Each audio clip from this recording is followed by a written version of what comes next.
네, 반갑습니다. 마르스 김동석의 리얼 주식입니다. 오늘 마르스 김동석의 리얼 주식은 삼성 목숨 건 투자입니다. 6월 이 종목 5배 뜁니다. 자율주행 저평가주 탑3 공개하니까요. 영상 처음부터 끝까지 꼭 시청하시길 바라겠습니다. 그 이전에 저희 마르스 김동석의 리얼 주식 유튜브가 여러분들의 사랑으로 빠른 성장 나오고 있습니다. 현재 구독자 5만 명으로 여러분들의 사랑으로 달성이 됐습니다. 너무 감사한 마음으로 저희가 5만 명 구독자 이벤트를 곧 진행할 거니까 기대 많이 해주셔라 말씀을 드리고요. 이제 다시 한번 우리가 6만 명을 향해 달려가면 좋겠다 말씀드립니다. 그리고 여러분들에게 이 정책 중에서도 새로운 정책, 바로 신정책 테마주를 무료로 정리해서 나눠드리고 있습니다. 그래서 신정책 테마주가 궁금하다 하시는 분들은 오늘 영상 끝까지 보셔서 어디서 다운로드 받을 수 있는지 알아가셔라 말씀드리고요. 여러분들에게 도움이 될 수 있을 만한 영상들 많이 찍어드리고 있으니까 영상 시청하시고 딴 거 안 바랍니다. 우리 유튜브 구독 버튼 그리고 영상 좋아요 그리고 댓글까지 남겨주시면 정말 감사하겠다 말씀드리니까 꼭 남겨주셔라 말씀드리고 나는 기법 강의에도 관심 많아요 하시면 맨 아래에 저희 상한가 차트 연구소 유튜브도 있으니까 구독과 네, 영상 시청까지 부탁을 드린다 말씀을 드리겠습니다. 그래서 오늘의 주제는 삼성이 목숨을 건 자율주행 저평가 종목이라고 생각하시면 될 것 같습니다. 그래서 어떤 종목들인지 하나하나 배워가시면 된다라고 말씀드리고 일단은 제일 핵심적인 이슈로는 일단 최근에 증시가 횡보가 이어지고 있습니다. 특히 선물 옵션 동시 만기를 우리가 넘기면서 어떻게 보면 좀 조용히 넘겼다라 볼 수 있을 것 같고 6월 10일 소비자 물가 지수를 기다리고 있습니다. 그래서 소비자 물가 지수 발표에 따라서 증시의 방향성 또는 흔들림이 어떻게 될지 결정이 된다는 말씀드리겠고, 근데 이런 인플레이션과 관계없이 결국 성장 산업은 충분히 주가 우상향이라든가 주가의 상승 급등이 가능하다라 생각하고 있어요. 그 중 하나가 자율주행이고, 그렇기 때문에 삼성전자가 목숨을 걸고 투자하고 있는 상태고, 6월 충분히 5배 뛸 수 있을 만한 자율주행 저평가 종목 정리해 드리니까 집중해서 배우시면 될 것 같습니다. 그래서 아시겠지만 이번에 제일 큰 이슈가 삼성에서도 이 이슈입니다. 테슬라 카메라 모듈을 수주를 했습니다. 그래서 삼성전기 5조 잭팟이 터졌고요. 삼성전기가 미국 전기자동차 테슬라에 수조 원어치 카메라 모듈을 공급을 합니다라고 하는데, 이게 뭐 대단한 거냐? 아니, 카메라를 4조 5조나 써라고 얘기하겠지만 제일 중요한 게 뭐냐면, 테슬라는 우리가 흔히 이제 일반 자율주행 라이다라는 이 우리 레이저를 쏴서 보통 사물을 인식을 합니다. 그래서 레이저를 쏴가지고 앞에 건물이 있네, 사람이 있네, 뭐 차가 있네, 뭐가 있네를 판단해요. 근데 테슬라는 어떻게 하냐면은 라이더를 쏘지 않습니다. 테슬라는 카메라를 이용해서 카메라가 사물을 인식하고 카메라가 확인을 해서 앞에 뭐가 있구나 없구나를 판단하거든요. 그러다 보니까 테슬라한테 카메라는 그 무엇보다 자율주행에서 핵심적인 역할을 한다라고 생각하시면 될 것 같습니다. 그래서 이 테슬라의 카메라 수주는 매우 중요하다라고 말씀드리는 거고, 그거를 누가 삼성전기가 4조 5조 원대에 수주를 했다라고 생각하시면 됩니다.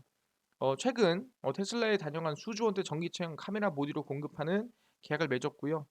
테슬라가 올해부터 출시하는 모델 X, Y, S3 주요 승용차 트럭에 삼성전기 카메라 모듈이 들어갑니다. 트럭이라고 한다면 당연히 우리가 지금 기다리고 있는 사이버 트럭이겠죠. 자동차에 장착되는 카메라 모듈은 도로 신호, 표지판, 장애물 등을 촬영해서 전기차의 두뇌 역할을 하는 프로세서로 보내는 부품입니다. 테슬라는 특히 중요하다 말씀드렸고요.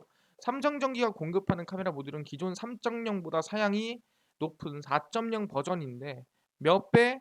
5배 이상 높은 카메라를 이번에 본격 생산을 한다라는 거죠. 아, 그렇구나.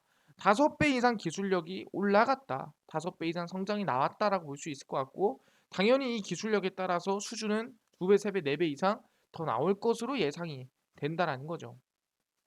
그래서 쭉 보시면은 삼성전기가 미국 테슬라의 전기자동차용 카메라 모듈을 대량 공급하게 되면서 미래 성장 동력을 확보하게 됐습니다. 그래서 전자제품 이 업계에 따르면은 이번 수주를 계기로 테슬라 부품 핵심 공급처로 자리를 잡았는데, 어느 수준이냐? 2010년 같은 경우에는 테슬라의 원래 카메라 모듈은 삼성전기가 30%, LG이노텍이 70%였는데 이번에 삼성전기가 80% 거의 독점을 했고요. LG이노텍이 20%로 완전 밀렸다라 보시면 될 것 같아요. 어떻게 보면 뭐 절반도 아니고 완전히 80%면은 얘가 뒤집어 버린 거죠. 그래서 테슬라는 향후 출시할 전기차의 카메라 모듈 사양을 극대화하는데 초점을 맞춰서 아까 얘기한 대로 5배 높은 사양, 5배 성장된 기술력을 보이고 있는 상태라고 말씀을 드리는 겁니다. 그렇기 때문에 전기차용 카메라 모듈은 전자부품 시장에서 핵심 먹거리. 왜냐하면 자율주행이 끼기 때문에 상당히 중요하다라는 거죠. 자율주행이나 주행 보조 기능이 정확하게 작동하도록 돕는 카메라 모듈의 핵심 기능이다라고 말씀을 드립니다.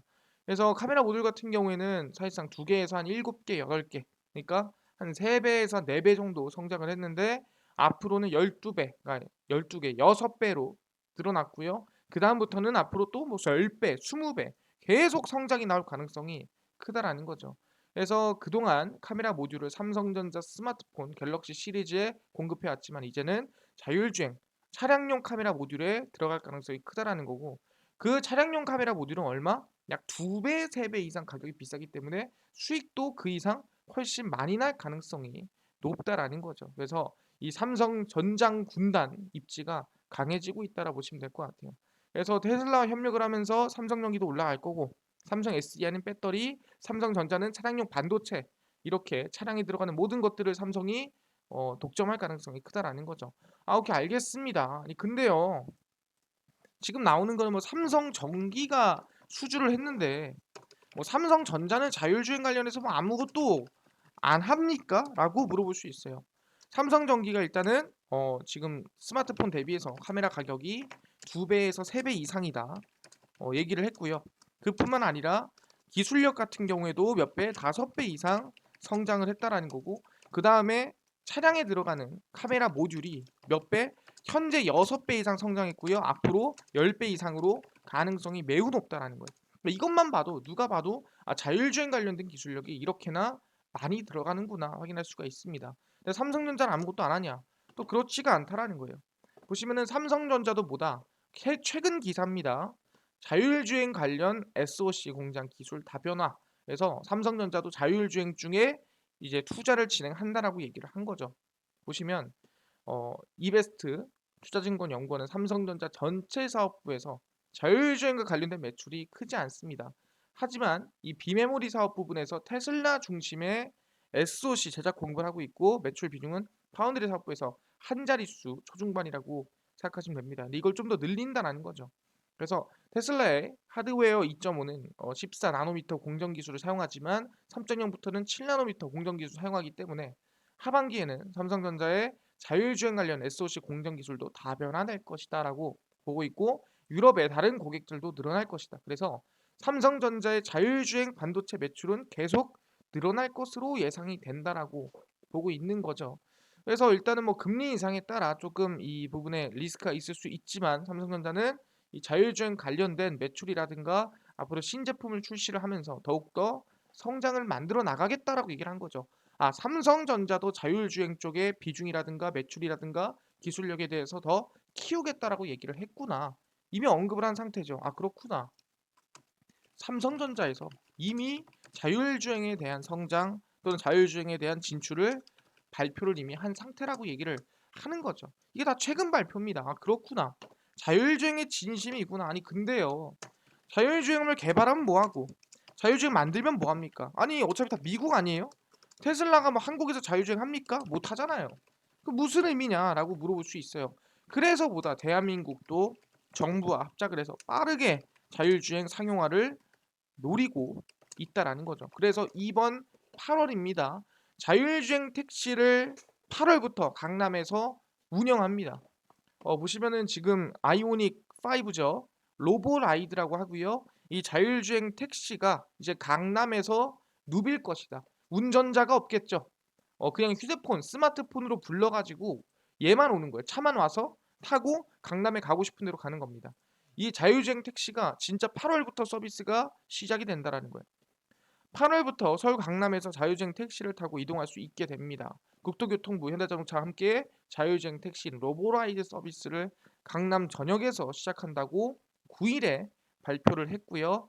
2개월간 전문가 의견을 수렴하는 베타 서비스 기간을 마치고 약 8월부터 진짜 일반인들도 강남에만 가면은 어플로 불러서 쓸 수가 있다라는 거죠. 근데 당연히 이제 우리가 지금 자율주행이 완벽하지 않기 때문에 비상시를 대비해서 안전요원이 탑승하지만 안전요원이 어떻게 보면은 운전을 하거나 또는 안전요원이 핸들을 잡거나 그럴 일은 없을 거라는 거예요. 그냥 문제가 생겼을 때 해결해야 될 사람이 있다라는 거죠. 그래서 승객이 설정한 출발지와 목적지에 따라 실시간 최단 경로를 찾아 자율주행하는 기술을 얘기를 하고요. 강남 전역으로 올해는 테헤란로, 강남대로, 영동대로 등 26개 도로 약 48.8km에서 시행을 합니다. 당연히 이제 완전한 자율주행이 아니기 때문에 지역이 정해져 있고요. 내년에는 도산대로, 압구정로 등 76km까지 운행 지역이 확대가 됩니다. 그래서 복잡한 강남 항복판을 무대로 한다는 것 자체가 어떻게 보면은 진짜 현실적이라는 거죠. 차가 없는 데가 아니라 그것도 사실상 사람들이 안 다니는 데가 아니라 차가 정말 많고 복잡한 곳에서 자율주행 기술을 선보인다라는 거죠. 그래서 이달부터 2개월간 전문가 자율주행 관계자들이 탑승하는 베타 서비스 기간에 의견을 수렴하고 보완할 계획이고요. 시민들은 8월부터 쓰이게 됩니다. 그래서 이미 8월부터 쓰일 거를 오세훈 서울시장이 로바이드 1호 승객으로 탑승을 했고요. 그다음에 국토부 장관도 이미 탑승을 해서 이동을 했습니다. 물론 사고가 안 났겠죠. 그러니까 뭐 안전하다라고 얘기를 하는 거고. 그래서 이미 뭐 과거에서부터 자율주행 관련해서는 지원을 계속 해왔고요. 뭐 과거에 상암이라든가 다른 곳에서 진행을 또 해왔습니다. 그래서 충분히 8월부터는 우리가 진짜 상상하고 꿈만 꾸던 자율주행 택시를 탈 수가 있구나라고 판단할 수가 있는 거죠. 아, 그렇구나. 8월부터 뭐다 강남에서 우리가 꿈만 꾸던 자율주행 택시를 진짜 탈 수 있다. 이걸 언제 6월 9일 날 발표를 했다라는 거죠. 아, 그렇네. 근데 2달이면 조금 너무 먼 거 아니에요? 라고 하는데 그래서 뭔다. 이번 6월부터 또 시행하는 자율주행 또 차량이 있습니다. 이게 뭐냐 한다면 바로 이거죠. 서울시입니다. 서울특별시에서 6월부터 상암 디지털 미디어 시티 자율주행 버스를 운행을 합니다. 일단 상암이 항상 우리는 자율주행의 스타트인데 여기서 자율주행 버스를 운행을 또 시작을 합니다. 오세훈 서울시장 미래사업 중 하나인 자율주행 비전 2030의 새로운 막이 열리고 있고요. 이번 달 중, 그러니까 6월 중에 전국 최초로 자율주행 버스가 시범 도입됩니다. 그래서 어디 상암에서 시범 운행지구를 누빌 예정이라 볼 수 있을 것 같고요. 그래서 항상 자율주행 비전 2030에 따라서 2026년까지 서울 전역에 자율주행 인프라를 구축하겠다라는 기대감입니다. 그래서 상암 DMC에 자율주행 버스를 도입하고요. 상암 DMC, 노을 한울공원, 난지천, 한강공원 근처라 생각하시면 됩니다. 그래서 원래 이 자율주행 버스 도입은 2021년도 12월이었습니다. 근데 시범운행 과정에서 뭐 여러 가지 충족하지 못했기 때문에 미뤄지고 미뤄졌는데 일단 이용요금 같은 경우에는 1,200원 가량 부과할 방침이고요. 2026년까지는 좀 자율주행에 관련된 상용화 기대감은 아주 있는 거고, 그다음에 심야 교통 대란에 따라서 사람이 운전하는 게 아니라 이젠 자율주행으로 심야의 버스를 운행할 수 있는 기술력이 만들어질 수가 있다라는 거죠. 하지만 조금 아쉬운 부분이 있다라는 거예요. 근데 그게 뭐냐 한다면 일단 뭐 차량의 크기가 좀 문제다라고 얘기하는 거고, 이거는 이제 점차 기술력으로 키워나가야 된다는 부분이기 때문에 이제는 뭐다 6월부터 서울시에서 뭐다 자율주행 버스가 운행이 되는구나 확인할 수가 있다는 거죠. 그렇구나. 8월뿐만이 아니라 6월부터 상암 DMC에서 자율주행 순환 버스가 운행이 된다라고 우리가 확인된다는 거죠. 가격 얼마? 얼마 안 하죠. 1,200원입니다. 1,200원이면 탈 수가 있다라는 거예요. 그렇네. 해볼 만하네. 괜찮네요. 이슈가 충분히 있네요. 그럼 지금부터 우리가 6월부터 8월까지는 자율주행 이슈가 계속 나온다라는 거. 계속 이어질 수밖에 없는 상황이라는 거죠. 근데 중요한 게 뭐냐 한다면은 이번에 뭐가 나왔냐? 오케이. 버스도 중요하고 택시도 중요하지만 결국에 중요한 건 뭐냐면은 진짜 도움이 돼야 되는 거 아니겠습니까? 뭐에? 우리 인생에, 삶에. 왜냐면 버스나 택시 같은 경우에는 도움이 되긴 하지만 직접적인 요인이 될 수 없다라는 거예요. 내 이동 수단일 뿐이지 내 삶에, 그것도 내 일에 도움이 되는 게 아니라는 거죠. 그래서 뭐다? 그 도움이 될 수 있게끔 최근에 뭐 아시겠지만 예, 물류 파업을 좀 진행하고 있는 상태입니다. 이 물류 파업을 진행하는 상황에서 이것 또한 자율주행으로 해결해 나갈 수가 있다는 거죠. 보시면은 툭하면 파업으로 물류는 아니다. 근데 이거를 뭐다? 트럭 자율주행으로 현대차가 바꾸겠다. 아니 그러면은 이번에 화물 트럭이 힘들고 그리고 화물 트럭이 만약에 노조가 강성이야. 아 그러면은 싹 다 자율주행으로 바꿔라고 얘기를 하는 거죠. 이번에 화물연대가 파업에 나서자 이 물류의 차질이 좀 많이 빚어지고 있습니다. 우리 인생에 영향을 끼치는 거죠. 시멘트 운송이 중단되면서 각 기업들의 시멘트가 부족하고 레미콘을 구하지 못하고 철강이 부족하고 좀 그런 상태라는 거죠. 특히 현대차도 사실상 차량이 조립을 못하고 좀 생산 라인이 멈추고 있는 상태라는 겁니다. 그래서 파업의 규모의 차이 있을 뿐 최근 몇 년 동안 매번 노조의 파업은 지속되고 있죠. 다 알 겁니다. 물론 문제가 없는 건 아니에요. 문제가 없는데 그냥 파업한다? 아닙니다. 있겠죠. 하지만 이 파업으로 인해서 끼치는 영향이 정말 크다라는 거예요. 그래서 이 파업에 따른 물류난이 산업 전체에 타격을 입히는 사례가 반복되면서 산업계 관심을 화물 자율주행 운송에 쏠리고 있습니다. 화물 수송 배송을 위해 화물차 한 대 최소 한 명의 운전자를 배정해야 하지만 화물차의 자율주행 기술이 고도화되면 선두 차량에만 운전자가 탑승하는 군집주행. 그러니까 앞차가 달리면 그 뒷차는 일정 간격을 두고 자율주행차가 이렇게 따라오는 자율주행이 가능하다라는 거죠. 그러다 보니까 무인 운행을 실현할 수 있을 것으로 기대가 된다라는 겁니다. 그래서 화물 수송에서 화물차가 차지하는 비중은 절대적이고 대략 국내 화물 수송의 92%가 화물차로 이루어집니다. 철도와 해운을 이용한 수송은 약 14%, 6%에 불과하고 전부 다 화물차입니다. 그러니까 화물차가 멈추면 그냥 국내 물류가 다 멈춘다라고 볼 수가 있는 거예요. 그래서 글로벌 사용차 업체들이 화물차 자율주행 분야에 투자를 확대하고 있는 상태입니다. 그래서 비싼 자율주행차를 구입하고 관련 인프라 구축하는 데 상당한 자금을 지출해야 하지만 전천후 운행에 따른 효율성 증가, 인건비 물론 여러 가지 부분에서 비용이 절감하면서 오히려 이득이다라고 얘기를 하고 있는 거죠. 그래서 자율주행 기술이 적용되면은 화물차 활용이 현재보다 2배 이상으로 증가합니다. 왜냐하면은 이 화물차 운행을 하면은 무조건 쉬어가야 되는 법이 있습니다. 몇 시간에 한 번 쉬어야 되고 몇 시간에 한 번 쉬었다 가야 돼요. 그런 법이 있어요. 그냥 체력의 문제겠죠. 하지만 자율주행이 만들어지면은 쉬어갈 필요가 없죠. 그냥 갔다가 그냥 오고 그냥 갔다가 그냥 오고 사실상 새벽 2시든 3시든 4시든 5시 6시든 무슨 상관입니까? 자율주행인데 지치지 않는다는 거죠. 그러니까 효율성이 늘어난다. 그래서 회전율을 높인다라는 겁니다. 선두 차량에만 운전자가 탑승하는 제한적인 군집주행, 고속도로는 정해진 지역에서만 무인 운행하고 진출입 지점에서는 운전자가 탑승하는 제한적 자율주행 단계를 지나 2027년부터는 그냥 완전 화물차 자율주행이 진행이 되고 그럼 비용이 약 절반으로 줄어든다. 왜냐면은 결국엔 화물 운송의 대부분은 인건비예요. 왜냐면 이거 한 번 왔다 갔다 하고 하는데 들어가는 돈이 뭐 사실상 한 3분의 1 정도가 기름값이라 볼 수 있고요.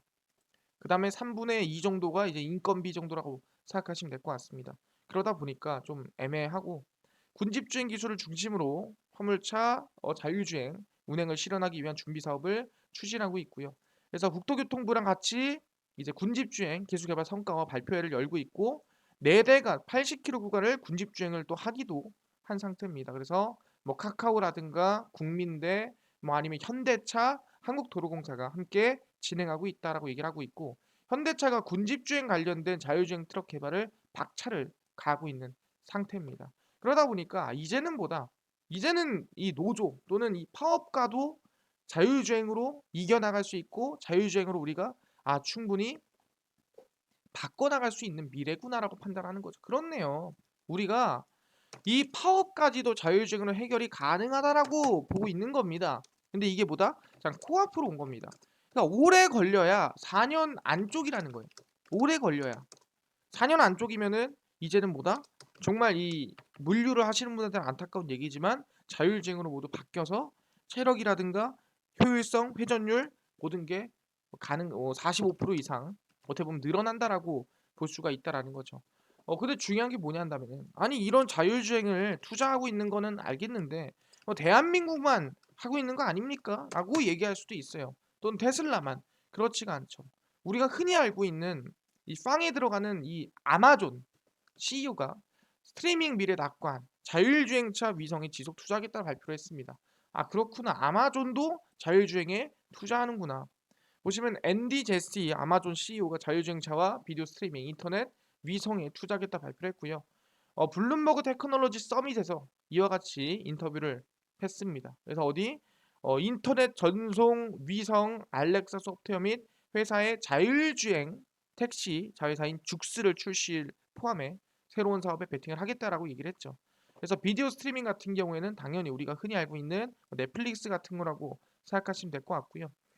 그래서 장기적으로는 모르겠으나 완전히 다른 회사가 되는 것을 목표로 만들어내고 있다라고 얘기를 하는 상태입니다. 뭐 노조 관련된 얘기도 있지만 그리고 이제 물류 소프트웨어 스타트업 플렉스포트를 경영하기 위해서 데이브 클락 소비자 사업부문 CEO 사입 문제에 대해서도 얘기를 좀 하고 있는 상태고요.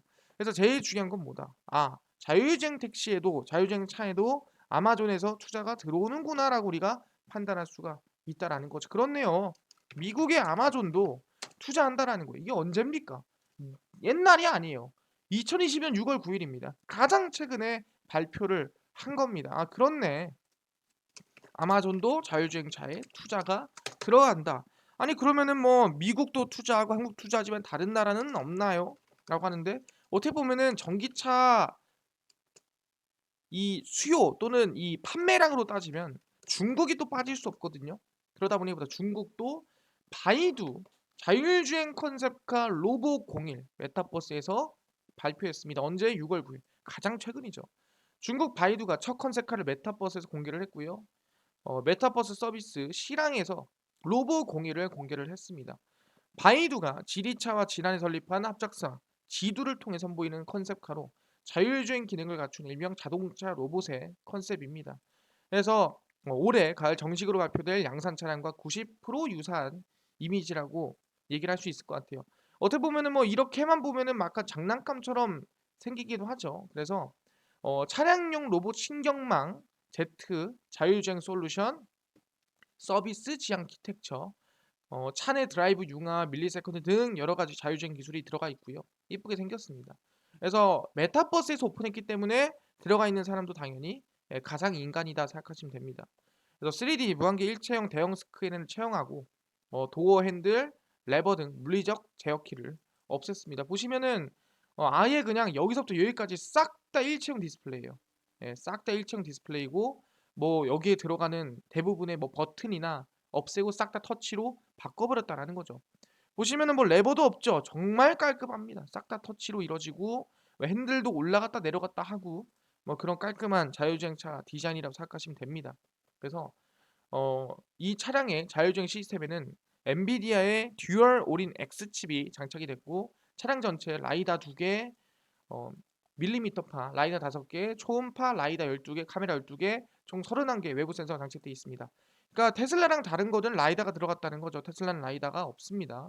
그래서 운전석은 오프라인 음성에 대해 밀리초 수준의 응답이 가능하며 3D 인간 기계 운전 지도와 차량 내부 및 외부 전체 장면 상호작용도 가능하다라고 얘기합니다. 어쨌든 자율주행으로서 들어갈 수 있는 기술은 다 들어갔고 아마 이거를 이번 가을에 출시한다라고 생각하시면 될 것 같습니다. 그렇구나.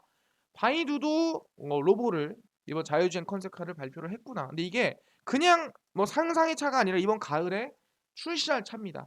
그렇네요. 중국도 발표했습니다. 자율주행 차량에 대해 가을에 출시될 차입니다. 근데 차량 따지고 보면은 올해 아시겠지만 테슬라 완전 자율주행 발표 있죠? 이번에 12월에 현대차 G90 레벨 3 있죠? 그 다음 여기서 한 번 더 얘기하자면 바이두의 로보 01 이번 가을 출시 있습니다. 상당히 자율주행 차량 출시가 많다라는 거예요. 아니 근데 이 차량이 자율주행이 가려면은 인프라 기반이 돼 있는 거 아니에요? 그냥 뭐 자율주행 한다고 됩니까? 그래서 중국에서 뭐 하냐? 우주로 간 중국 지리차. 아까 바이두랑 지리차랑 같이 만들었다 했죠. 그래서 뭐다? 자율주행 차용 인공위성을 쏜다라는 거예요. 자율주행을 원활하게 서로 통신을 조금 더 빠르고 확실하게 할 수 있는 인공위성을 쏘는 거죠. 중국의 완성차 업체인 지리차가 자율주행 차용 적외도 인공위성 9개를 발사했습니다. 그래서 지리차의 기술 개발 부분이 지리테크놀로지 그룹의 자회사 지스페이스가 스촨성 남서부 시창위성 발사센터에서 지셋 원 위성을 발사해서 성공적으로 교신을 성공을 했습니다. 그래서 인공위성 발사를 차량 사업과 연계한 두 번째 완성자 회사가 됐고요. 당연히 첫 번째는 누구다? SpaceX다라고 생각하시면 됩니다. 근데 왜 인공위성을 쏘냐라고 한다면은 위치 정보의 정밀도 다툼이 자율주행차의 성패다라는 거죠. 그러니까 차가 이렇게 있는데 특히 여기서 이제 앞에 차가 이렇게 있어. 근데 인공위성이 쏴줘. 야, 여기 있대. 쏴줬는데 얘가 여기 있어. 근데 확실하지 않아서 여기 있다 뜬 거야. 그럼 얘 꺾다가 얘 박을 수도 있는 거예요. 그러다 보니까 이게 확실해야 된다는 거죠. 이게 정말 오차가 몇 센치 단위로 가야 차끼리 안 받고 그래야 이제 GPS가 좀 안정적이다 얘기하는 거죠. 그래서 저궤도 위성을 통해 자율주행 성능이 크게 향상이 될 수 있다라고 얘기를 하는 겁니다. 그래서 자율주행차용 정밀한 내비게이션 안내 외에도 아시아인 게임, 아시안 게임 중계라든가 여러 가지 활용이 가능하다는 건데 어쨌든 제일 중요한 건 뭐다? 자율주행을 위한 위성을 쏘고 있다라고 우리가 볼 수가 있다라는 거죠. 아, 그렇구나. 이제는 뭐다? 자율주행을 위한 위성까지도 쏘고 있다라고 볼 수가 있는 거죠. 알겠습니다. 근데 지금 내가 얘기한 거 있잖아요. 지금 방금 얘기한 것들이 다 언제 일어난 일이다? 최근 일주일 이내에. 모든 기사는 최근 일주일 이내에 이루어진 자율주행 이슈입니다. 그럼 여기서 확인할 건 뭐냐? 6월에 자율주행 버스가 어디? 상암 DMC에서 돌아다니는구나. 그 다음에 8월에는 뭐다? 강남에서 자율주행 택시가 진행이 되는구나. 볼 수가 있는 거예요. 어디? 강남에서. 그럼 아시겠지만 6월부터 8월까지는 자율주행 관련주를 계속 봐야 된다라는 거예요. 오케이, 확인됐습니다. 그래서 제가 자율주행 관련주를 얘기를 하고요. 중요한 건 뭐다? 이게 로보라이드가 국토교통부랑 현대차랑 같이 하는 거예요. 그럼 현대차 자율주행이 들어가야 된다는 거예요. 그래서 자율주행 관련주를 여러분들이 관심을 가져야 된다는 얘기를 하는 거고, 첫 번째가 뭐냐면은 당연히 아까 이 카메라 테슬라 관련된 삼성전기 관심 가져야 됩니다. 당연한 소리고요. 두 번째는 퓨런티어입니다. 퓨런티어는 제가 항상 강조하는 자율주행 관련된 기업이고요. 세 번째는 모바일 어플라이언스를 강조를 합니다. 대표적인 자율주행 기업이죠. 그리고 DY 이것도 당연히 자율주행 관련된 기업이라 볼 수 있을 것 같고요. 자율주행 센서라든가 카메라를 닦아주는 기술을 가지고 있는 기업입니다. 그리고 LMS입니다. LMS는 좀 특이할 수 있는데 얘가 현대차 자율주행 관련주예요. 그래서 관심을 가져야 됩니다.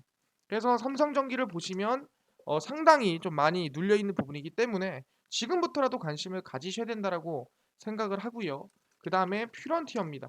퓨런티어는 제가 항상 강조를 드리면서 주가가 좀 많이 올라갔는데 눌림목이 나오면 어디까지? 21선까지 눌림목이 나오게 되면은 그때 좀 이거는 관심을 가져보는 게 좋지 않을까. 지금 갭이 좀 떠 있기 때문에 별로 긍정적이진 않다라고 말씀을 드리겠습니다. 그래서 21선까지 눌리면서 하는 거예요. 모바일 어플라이언스도 마찬가지입니다. 지금 구간이 상당히 급등 이후에 좀 많은 조정을 준 구간이라 생각합니다. 힘을 응축하고 있는 구간이기 때문에 긍정적으로 볼만하다 생각하고요. DY도 마찬가지죠. 자율주행 이슈로 급등이 크게 나왔고요. 그 이후에 눌림목이 좀 나아지고 있는 상태다. 그래서 21선 주변에서 힘이 응축되고 있기 때문에 관심을 좀 둘만하다라고 말씀을 드리겠고요. 마지막이 LMS입니다. 최근에 급등한 이유. 이때가 이제 현대차 자율주행으로 급등을 했기 때문에 두 번째 급등도 한번 기술적인 반등 노려볼 만한 구간이지 않나라고 생각을 합니다. 그래서 지금 적어놓은 이 종목들 관심 있게 보자. 6월에서 8월까지 볼 만한 종목이다 말씀을 드리겠습니다. 알겠습니다. 이번에 자율주행 택시도 진짜로 강남에서 진행하고 더불어서 서울에서도 자율주행 버스 운행하고 거기에 더불어서 지금 이 테슬라 기술력이 또는 자율주행까지도 삼성이 독점하고 있구나. 근데요, 이것도 알겠는데 아까 전에 이뿐만 아니라 신정책, 새로운 정책 테마주 총정리 자료집을 좀 무료로 나눠주신다고 하셨고 이거 어디서 받을 수 있나요? 또는 나는 당일 급등이 예상되는 단타 종목도 매일 줬으면 좋겠고 나는 장 시작 전에 급등이 예상되는 뉴스나 시황을 좀 무료로 정리해줬으면 좋겠다. 또는 테마주라든가 매매법이라든가 강의를 좀 무료로 나눠주세요 하시는 분들이 있어서 김동석 대표가 100% 무료로 나눠드리고 있습니다. 어디서? 바로 김동석의 리얼 주식 연구소라는 100% 무료 어플이고요. 이 무료 어플은 각 스마트폰 이내에 내가 아이폰을 씁니다. 앱스토어에서 무료로 다운로드 가능하고요. 갤럭시를 씁니다. 그럼 구글 플레이나 플레이 스토어에서 무료로 다운로드가 가능합니다. 그래서 각 스마트폰 내 앱스토어, 구글 플레이, 플레이 스토어에 접속을 하신 다음에 뭐라 검색하냐? 김동석의 리얼 주식 연구소라 검색을 하시고요. 그럼 이렇게 김동석의 리얼 주식 연구소 어플이 화면에 뜨게 됩니다. 100% 무료로 어플 설치 가능하고요. 꼭꼭꼭 설치를 하셔라 말씀을 드립니다. 이렇게 어플을 설치하시고 나면은 이렇게 김동석의 리얼 주식 연구소 어플이 화면에 뜨게 됩니다. 김동석의 리얼 주식 연구소고요. 당일 리얼 추천주가 당일 무료로 급등 예상 종목을 알려드리고요. 급비 분석이 장 시작 전 시황입니다. 장 시작 전 시황을 정리해드리고 급비 자료가 테마주라든가 매매법에 대해서 무료로 나눠드립니다. 그럼 나는요 아까 신정책 테마주 어디서 받을 수 있나요? 하신 분들이 있어요. 당일 리얼 추천주 꼭 누르시고요. 들어가시면 여기 있죠. 보시면 4만 명 구독자 때 나눴던 자료 배포고요. 누르시면은 이제 저희가 정책 테마주 총정리 자료집 무료로 올려놨습니다. 이거 다운로드를 100% 무료로 받을 수 있으니까 꼭꼭꼭 다운로드 받으셔라 말씀을 드리고요. 이뿐만 아니라 매일매일 보시면 10일, 9일, 8일, 7일, 3일 추천주를 매일매일 무료로 올려드리니까 꼭꼭꼭 확인하시라 말씀드리고 제가 좀 많이 매매하기 힘들다, 시장 되기 힘들다 하시는 분들을 위해서 카톡방도 오픈하고 있습니다. 그래서 궁금하신 분들은 이 공지 확인하시면 된다 말씀드리고요. 급비 분석에 들어가시면은 장 시작 전 시황 올려드립니다. 6월 9일도 해외 증시부터 국내 이슈까지 모두 정리해서 올려드리고 있고 이것만 봐도 다른 이슈 볼 필요가 없습니다. 그다음에 급비 자료에서는 테마주라든가 매매법 올려드리고 있고요. 예를 들어 오늘 뭐 쌍용차가 올라갔다, 왜 올라갔고 어떤 종목이 있고 다 정리해서 올려드립니다. 그러니까 이것만 봐도 다른 이슈를 볼 필요가 없다라는 거죠. 최근 이슈들 다 정리해놨죠. 매일매일 정리하니까 꼭 무료로 다 확인하시면 좋을 것 같습니다. 그래서 김동석의 리얼 주식 연구소고요. 100% 무료 어플입니다. 종목 시황, 테마주 강의 다 무료로 알아가시면 좋겠다 말씀드리고요. 이뿐만 아니라 여러분들의 사랑으로 구독자 5만 명 달성에 성공을 했습니다. 우리 이제는 뭐다 6만 명을 목표로 달려가고 있으니까 유튜브 구독, 영상 좋아요, 그 다음에 저희 댓글까지 남겨주시면 정말 감사하겠다 말씀을 드리겠고요. 다음번에 더 좋은 영상으로 찾아뵙도록 하겠습니다. 감사합니다.